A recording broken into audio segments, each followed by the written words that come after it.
Senhores telespectadores, continua este tempo de chuva. Não se pode ir a parte nenhuma. Eu tinha este fim de semana resolvido vir aqui ao Porto, fazer aqui um programa, e vim, eu estou a falar-lhes no Porto, mas novamente vim meter numa livraria, porque ao menos aqui não chove. Aliás, acho que estar a falar-lhes numa livraria do Porto é o mais indicado no momento em que o Porto é capital da cultura na Europa. As sedes da cultura são, para mim, as livrarias. E eu estou numa livraria do Porto, uma livraria amiga. É uma história que já contei uma vez, mas quando eu era muito garoto, andava na faculdade, escrevia lá umas histórias, uns contos, umas coisas, e de repente vejo no jornal um anúncio, concurso literário, e davam um prémio, uma quantia, que naquela altura era muito, a quem apresentasse o melhor livro de contos. Eu peguei naquelas coisas, a minha namorada, na altura, passou-as à máquina, aqui na livraria ainda guardam esse original. O título foi escrito aqui com estas letras garrafais por meu irmão António. Isto é o original dactilografado. Bom, olhem, não sei porquê, aqui deram-lhe o primeiro prémio. E o livro é este.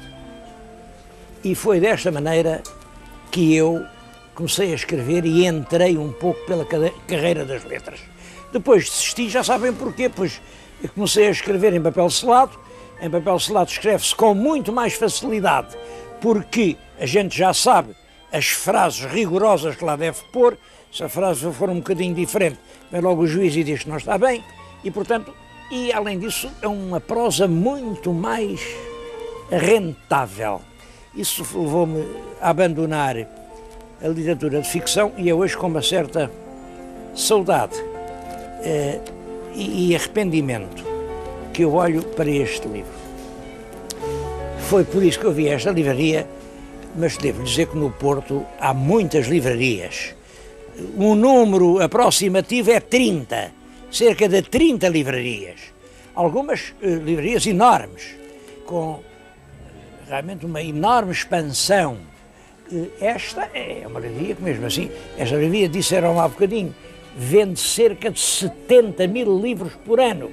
É muito importante vender 70 mil livros, porque sem comprar livros as pessoas não se cultivam.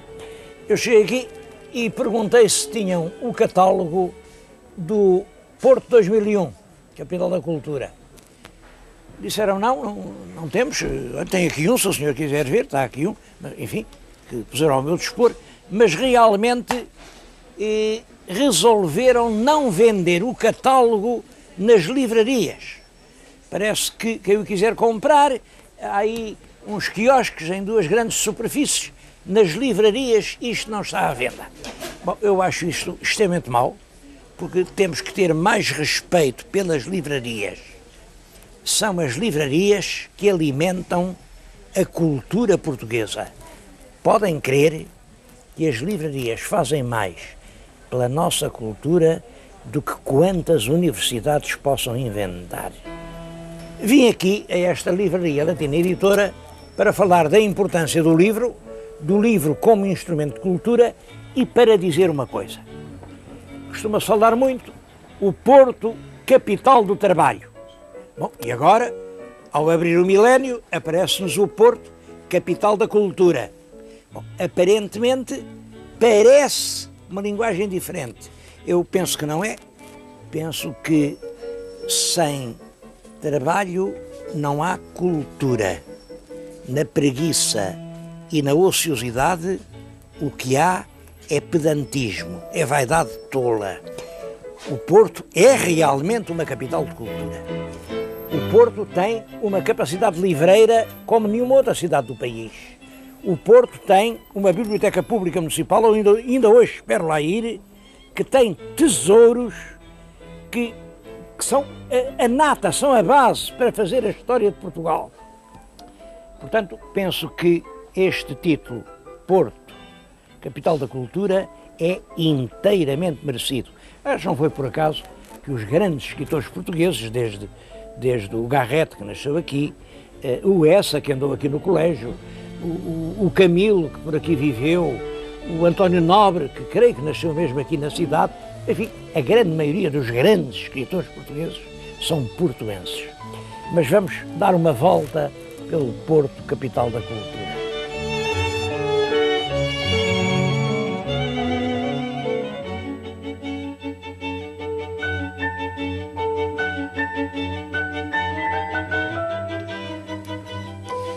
Um outro fator cultural de uma extrema importância na cidade do Porto é a Santa Casa da Misericórdia.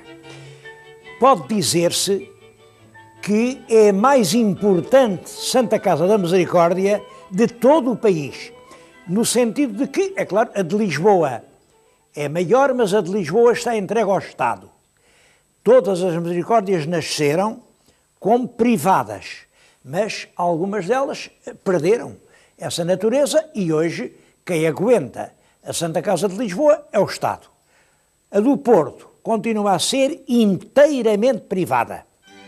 Portanto, hoje, como em 1499, ano em que foi fundada, protege por ano 3.000 pobres, estou a falar em gente muito pobre.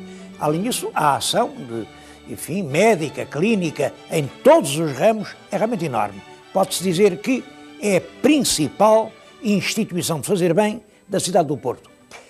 Eu trouxe-os aqui porque as preciosidades artísticas que estão aqui acumuladas são um autêntico museu, e um museu que a grande maioria das pessoas não conhece.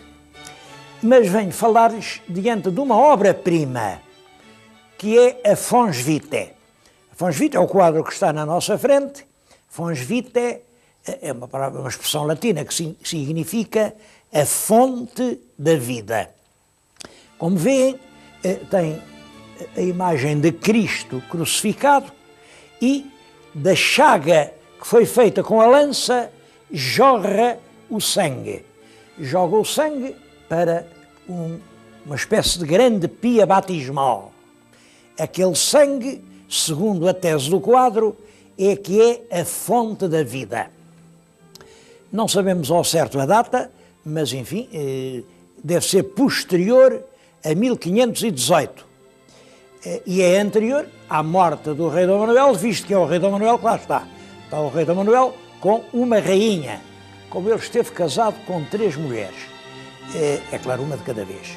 E como o quadro foi pintado fora de Portugal, o quadro é flamengo, eu não sei ao certo, e também como estas coisas, muitas vezes, os pintores não se preocupavam muito com fazer as pessoas exatamente como elas eram. Pintavam ao longe, era uma pintura um bocado simbólica, portanto eu não sei qual é a rainha que ali está. De qualquer maneira, é o casal real, com os filhos todos.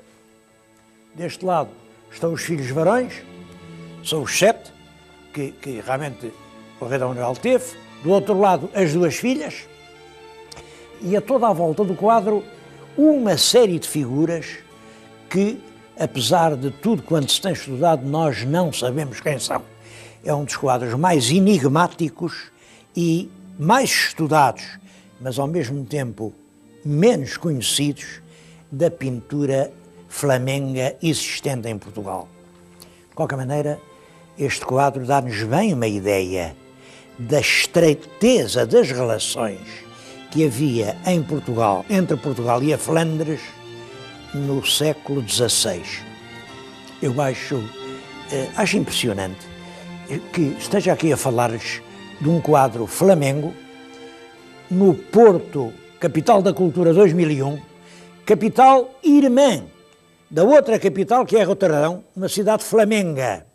Cidade flamenga e, portanto, cidades irmãs no dialbar do século XXI, como foram nas relações mercantis ao longo de uma grande parte do século XVI.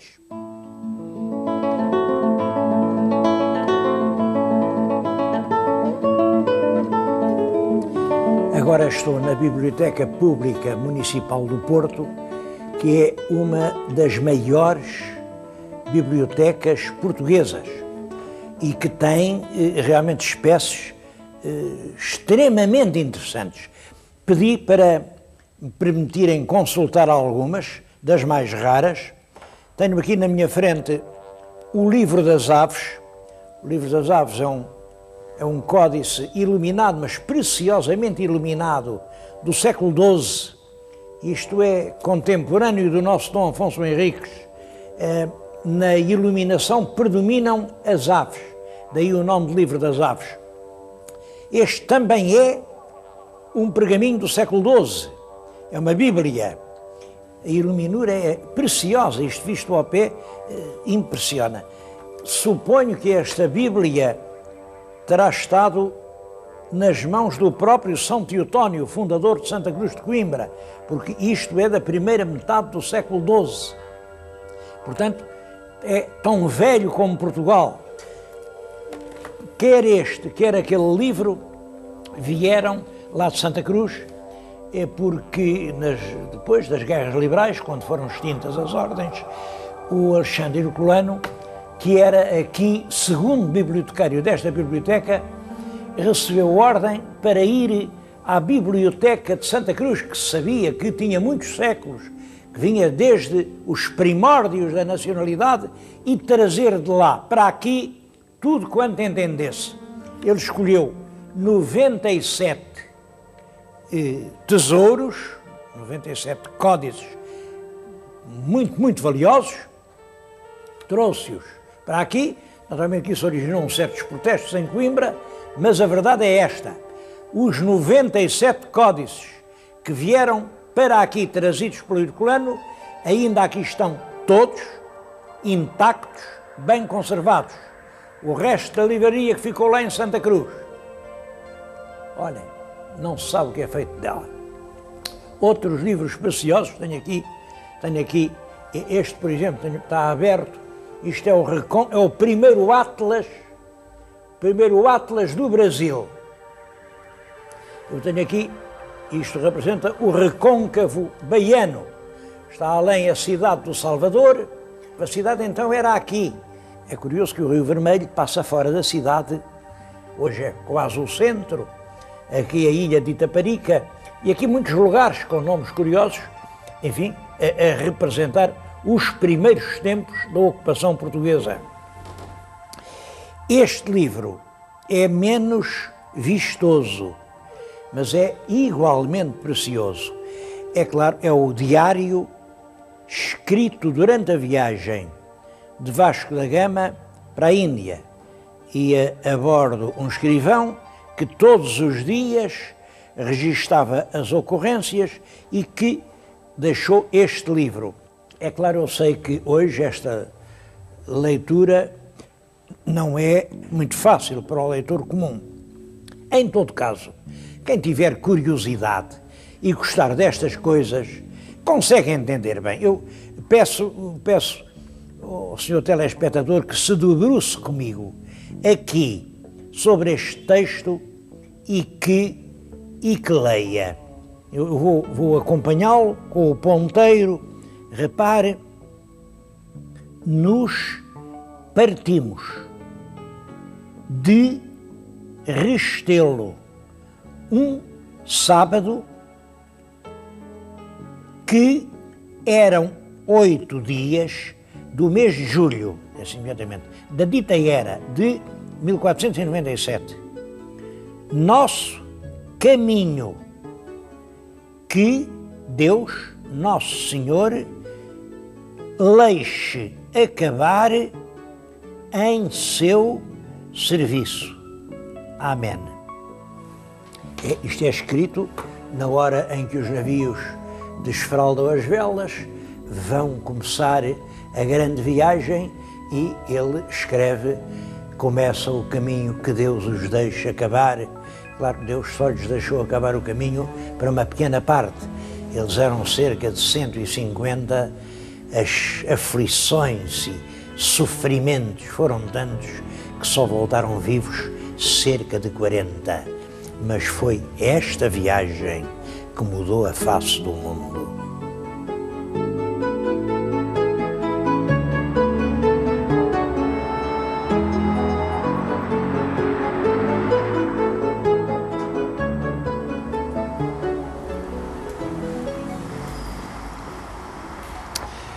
dos códices de Santa Cruz de Coimbra, eu só lhes mostrei 2, como viram.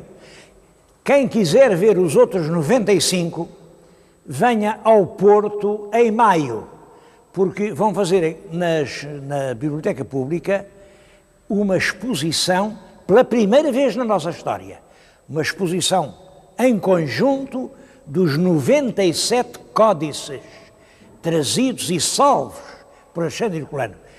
É claro, para mim, que sou um apaixonado dessas coisas, eu venho ao Porto, com certeza, só para ver esse tesouro. Bom, outro tesouro é este. Estou-lhes aqui a falar numa casa que, à primeira vista, lhes parece assim, um bocado escalavrada, porque está inteiramente em obras. É o Palácio dos Carrancas. Esta palavra Carrancas tem graça. Carrancas era uma alcunha de uma família que tinha morado primeiro numa casita modesta, lá na Rua do Carranca, e tinha ganho muito dinheiro, a fazer, imaginem o quê? Dragonas para generais e almirantes, aquelas coisas bonitas, os bordados das fardas, bom, a fabricar os distintivos da vaidade portuguesa. E nunca houve nenhuma indústria em Portugal que desse tanto dinheiro como a da vaidade. É claro, essa gente arranjou uma fortuna enorme e pôde rapidamente fazer o mais belo Palácio do Porto. O palácio começou a ser construído em fins do século XVIII.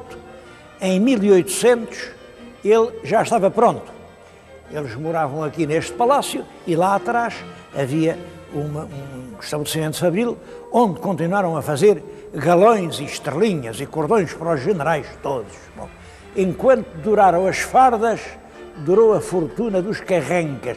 Ora bem, depois o palácio de facto era o mais notável que havia no Porto, o mais luxuoso, o mais confortável, em 1832, e quando Dom Pedro IV de Portugal, que foi o primeiro imperador do Brasil, vem para o Porto, em 1832, vem se instalar aqui. E, portanto, isto foi um passo real durante alguns meses. Depois, o Dom Pedro mudou de casa porque esta estava muito exposta aos tiros de artilharia miguelista que atirava granadas para aqui, mas o palácio continuou. Hoje é um museu Soares dos Reis. Soares dos Reis, que foi realmente o maior de todos os escultores portugueses. Como podem calcular, assim como a casa toda em obras, as peças do grande escultor estão carinhosamente resguardadas. Mas quem quiser ver mais esse tesouro cultural da cidade do Porto, mais essa raiz do título Capital da Cultura, venha aqui a partir do mês de junho. Estas obras vão acabar em abril, entretanto reinstala-se o museu e a partir de junho vale a pena vir ao Porto só para ver este museu.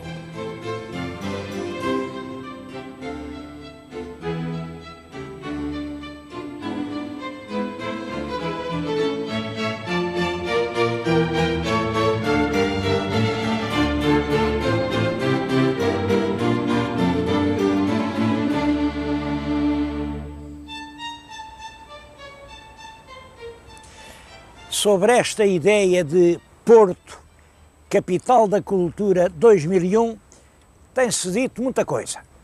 Muitas coisas contraditórias.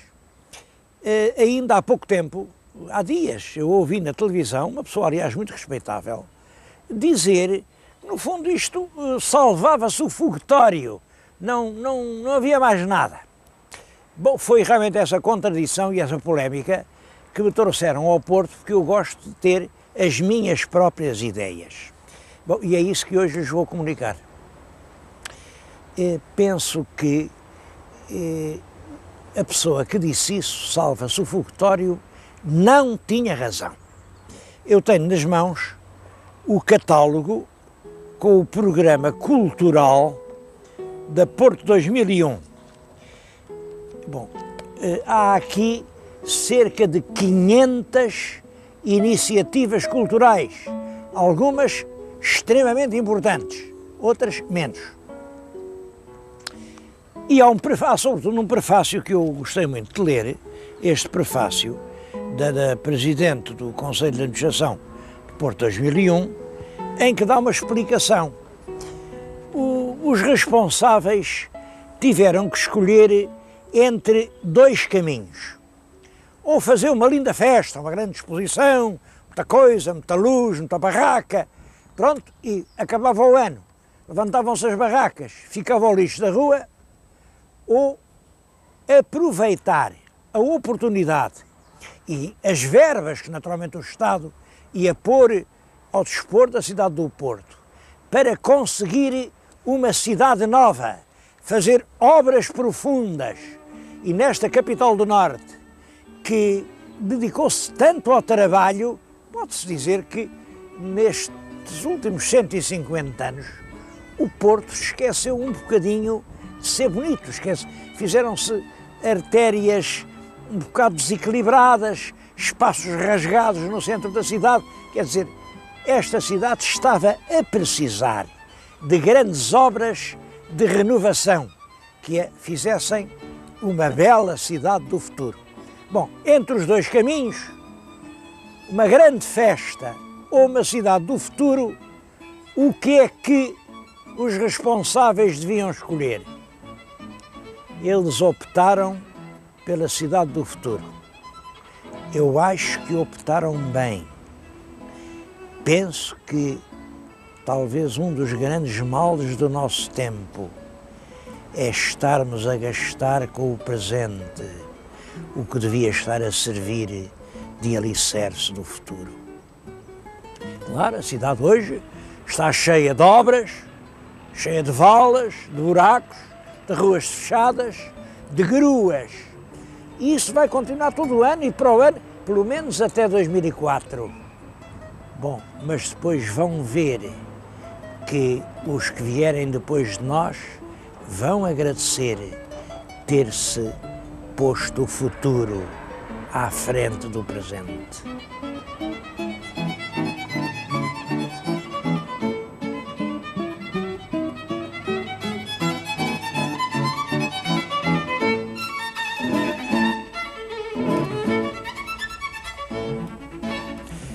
Eu estou a falar-lhes na Fundação de Serralves.